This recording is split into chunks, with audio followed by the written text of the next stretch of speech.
Hey,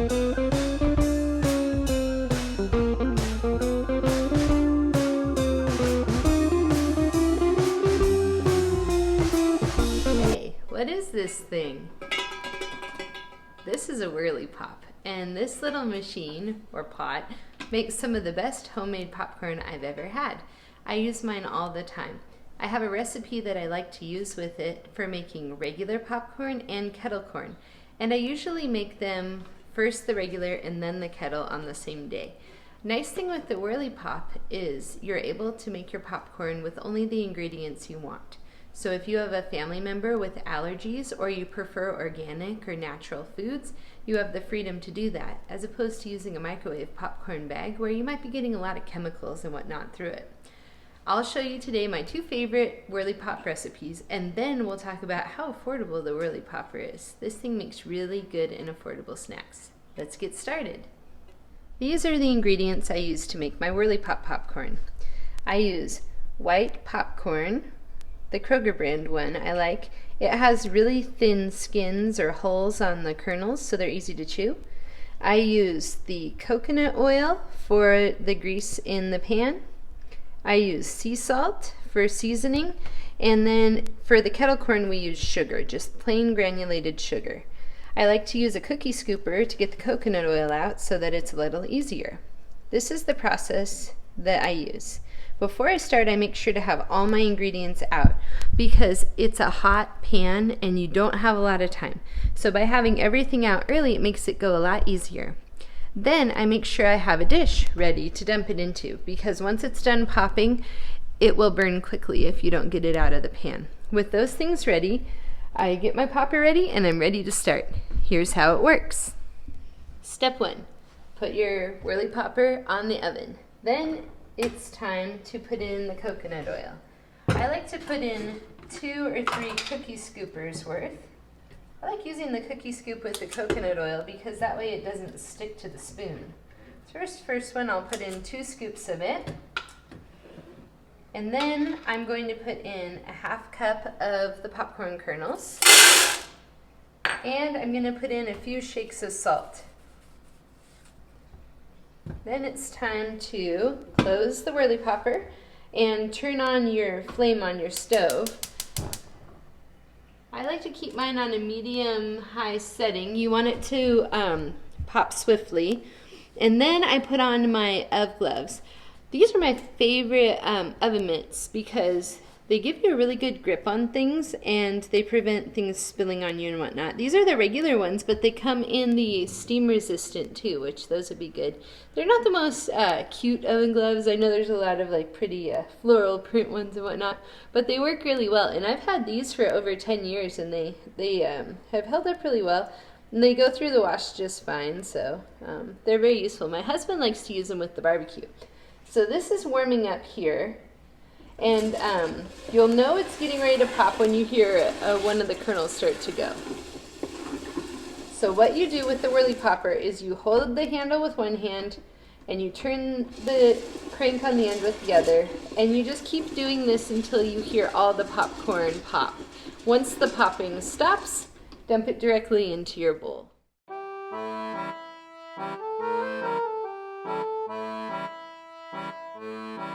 All right, my popcorn is done. It took about 2 minutes to fully pop. I've dumped it in the bowl, and then now is the time where you can just sprinkle it with salt to taste, kind of moving it around, making sure it's evenly coated. Really tasty. I really enjoy this one.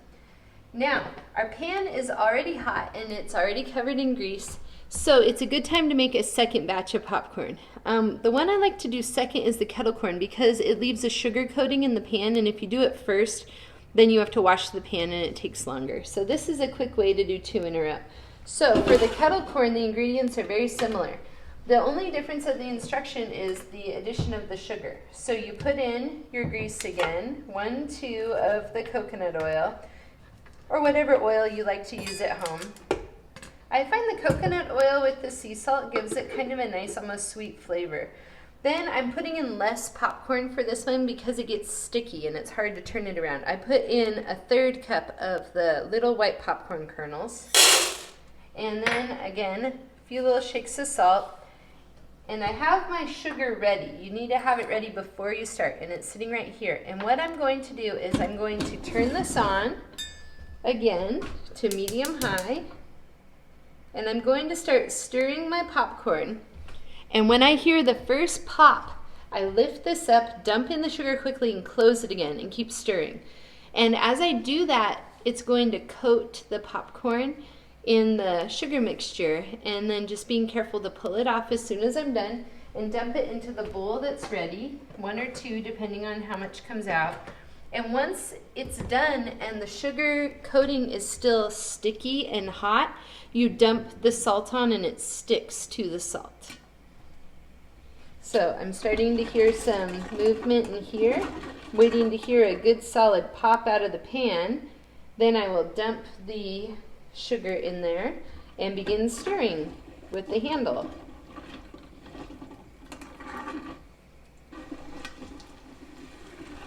I like to make popcorn when we have people over, especially kids. Kids love popcorn, and it's a great snack for people with allergies. There's so many people that are allergic to gluten or to dairy, and a recipe like this is gluten and dairy free, so it can be put out with other things that are gluten and dairy free, like fruits and vegetables and those sort of things that we already know don't contain any of the common allergens.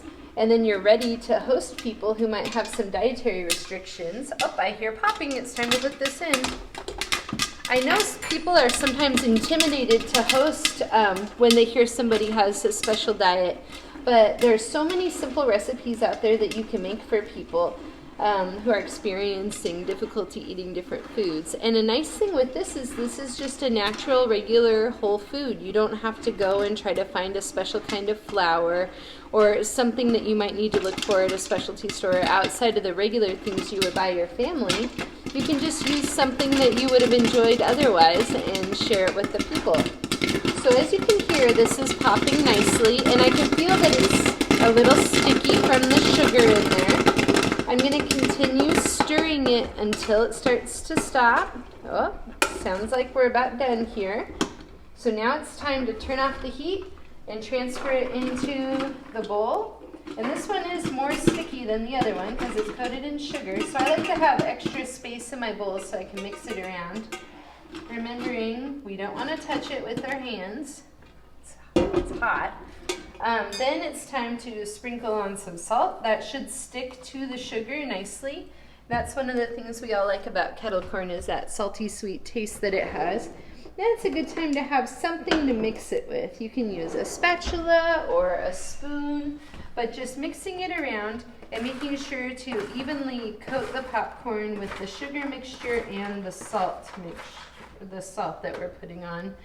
And then there we are. We have a salty snack in the regular popcorn and a sweet snack in the kettle corn. And it was all made in under 5 minutes with ingredients that we have at home. So here's the regular, here's the kettle, and sometimes I need to do like 2 or 3 of the kettle corn. It's really a hit with people. They really enjoy it. So in a second, I'll show you the cost breakdown of making this and compare it to buying similar products at Costco, because I find this is a good replacement for the Skinny Pop and for the kettle corn bag they have there, and this is a lot more affordable. Keep your popcorn fresh for days in a resealable container.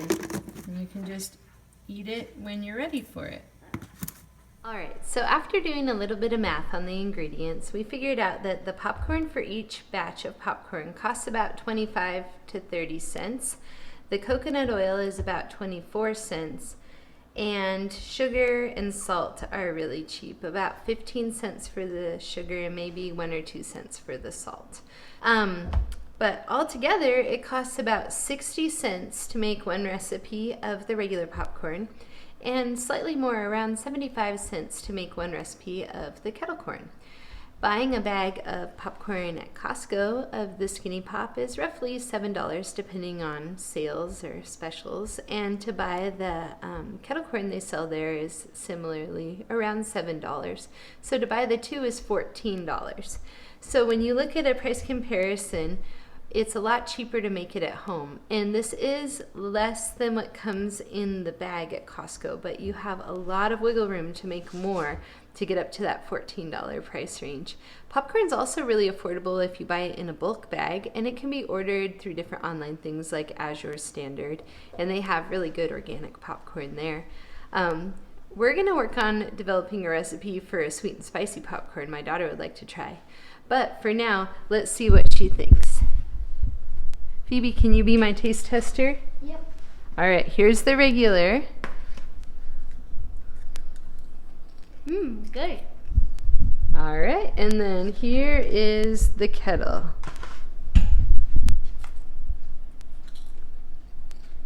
Also good. Which one do you like the most? The Kettle. The Kettle corn. That one's always a hit, right? Mm-hmm. Your friends like it when they come over, when we have a church group or school group. Yeah. So anyways, that's it from us. We've got our 2 different kinds of popcorns. You can make a delicious treat for your friends and family for under $2. All right. Remember to like and subscribe below for more videos about home life, money saving, homeschooling, mom life, families, and all things frugal and DIY. Have a good day.